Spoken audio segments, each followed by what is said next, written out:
Hi.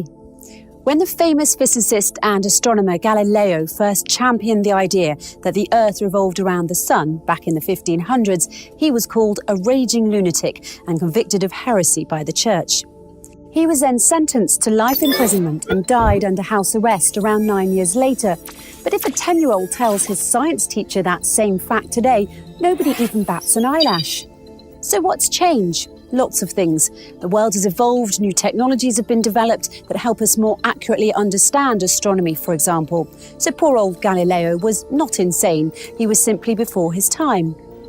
Luckily, scientists today have more advanced tools and gadgets that can help them avoid meeting the same fate as Galileo, but sometimes their claims still make us do a double take when we first hear about them, especially if we don't have a background in science and physics. Let's look at an example, shall we? In their published works, two different scientists, Tom Garrison and Michael Allaby, both compare mountains to ships. Yes, you heard me. Mountains, those tall, massive structures that protrude out of the earth in such a stately, solid way, and ships sailing in the open water. Sounds like an odd coupling, but the physical law of buoyancy developed by the Greek mathematician and inventor Archimedes would say otherwise. This is because the driving force behind both ships and mountains is one and the same, and it's something called buoyancy. Now, the words buoyant or floating don't usually pop into our heads when we think of mountains. But guess what happens to a mountain when a thick sheet of ice accumulates on its surface? The rock sinks into the mantle under its weight, just as a ship sinks deeper into the water when it's loaded with cargo. And what happens to the mountain when it erodes or after the removal of the thick sheet of ice from its surface? In much the same way as a ship rises again when the cargo is removed from it, the Earth's crust will rise again in response to the reduced load on the mountain. We know all this today from the research conducted by scientists such as Garrison and Allaby in 2013 and 14. But flashback 14 centuries ago to when the Quran was revealed, and you'll find that it too makes the same analogy in chapter 42, verse 32, when it says, "And among his signs are the ships in the sea like mountains." How in the world could a book revealed that long ago possibly contain such accurate scientific analogies in the glaring absence of the necessary scientific tools and proofs at that time? Yet another example of modern science mirroring the Quran relates to the concept of inertia. In 2011, in the 39th issue of the Thresholds Journal entitled Inertia, one of the articles, written by Dr. Caroline O. Fowler, who has a PhD in the Department of Art and Architecture from Princeton University, is entitled "Standing Mountains Move Like Clouds." And you thought the pairing of mountains and ships was bizarre. In this article, Dr. Fowler offers her reflections on inertia using the artwork of a famous painter called Abraham Bloemaert. She begins by describing the concept of inertia as defined by Sir Isaac Newton's first law of motion, namely that a body will persist through force in a state of either rest or motion until moved by another body.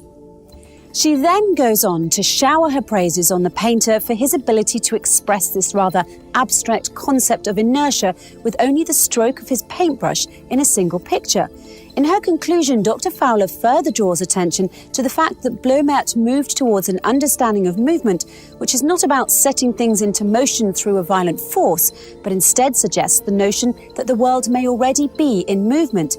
And like the mountains that move like clouds, movement and rest are two different, but ontologically equal states.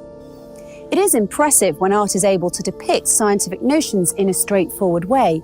But long before Bloemaert, Newton or Galileo himself, it was the Quran that presented the understanding of force and movement as a relational concept.